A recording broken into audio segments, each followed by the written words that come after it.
20 janvier 2009. Barack Obama prend ses fonctions de président des États-Unis et succède à George Bush.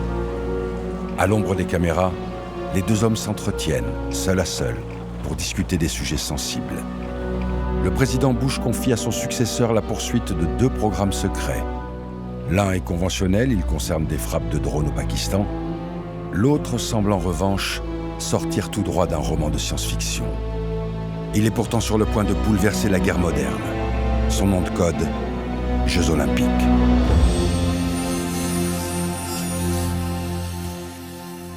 Revenons 3 ans en arrière. Le gouvernement américain soupçonne la République islamique d'Iran de développer un programme nucléaire militaire sous couvert de nucléaire civil. Un Iran disposant de la bombe atomique redistribuerait les cartes dans la région et menacerait la position stratégique d'Israël au Moyen-Orient. George Bush est dans une impasse. Il a perdu toute crédibilité pour lancer son pays dans une nouvelle guerre depuis le fiasco irakien, mais il ne veut pas d'un Iran nucléarisé non plus. Il réclame donc une 3e option. L'un de ses généraux la lui propose. Développer un verre informatique visant les infrastructures nucléaires iraniennes dans le but de ralentir leur programme. Le projet Jeux Olympiques, qui donnera vie au virus Stuxnet, est né. Stuxnet est vraisemblablement le fruit du développement conjoint de la NSA et l'unité 8200 de l'armée israélienne. L'objectif est de détruire les centrifugeuses de la centrale nucléaire de Natanz. Le site étant entièrement coupé d'Internet, le virus est d'abord introduit chez les fournisseurs et les prestataires de la centrale. Il suffit ensuite d'attendre que l'un d'eux connecte à l'intérieur de l'installation une clé USB contaminée par le virus.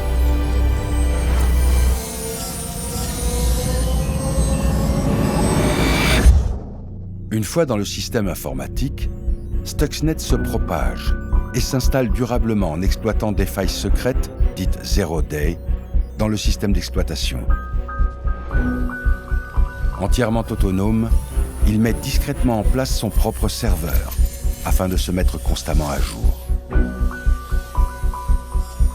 Menace furtive, il progresse peu à peu à travers toutes les couches du site, forçant les ultimes barrières grâce à des certificats numériques dérobés à des géants de l'informatique. Le virus continue sa progression jusque dans le réseau industriel et recherche sa cible finale, les automates et le système de contrôle-commande des centrifugeuses. En prenant le contrôle, Stuxnet désactive les mesures de sécurité d'urgence, exploitant ainsi l'insuffisance d'une défense en profondeur. Bientôt, un bruit insoutenable envahit la centrale. Les centrifugeuses deviennent incontrôlables, leur vitesse s'accélère inexorablement. Ce sont au final plus d'1 millier de centrifugeuses qui exploseront. Cette attaque spectaculaire ne doit pas nous faire perdre de vue que les vecteurs d'infection ont été de simples supports de stockage de données amovibles, tant prisés par les entreprises. Tant que leur utilisation ne s'inscrira pas dans une approche globale de la cybersécurité, les organisations continueront à déplorer des dégâts considérables dans leur système d'information. Stuxnet a été le premier virus à frapper des infrastructures industrielles.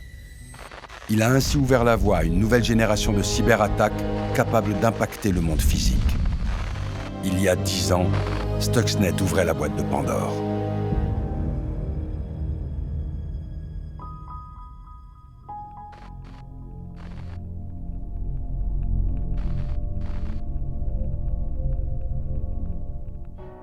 CubeCleaner propose une station de décontamination qui permet d'analyser et de décontaminer les supports USB amovibles. Le cube analyse et informe l'utilisateur de l'état du support. En cas d'oubli ou de malveillance, la clé USB est rejetée si elle n'a pas été préalablement décontaminée. CubeCleaner dispose par ailleurs de fonctionnalités réseau permettant un partage fluide et sécurisé des données au sein d'une organisation.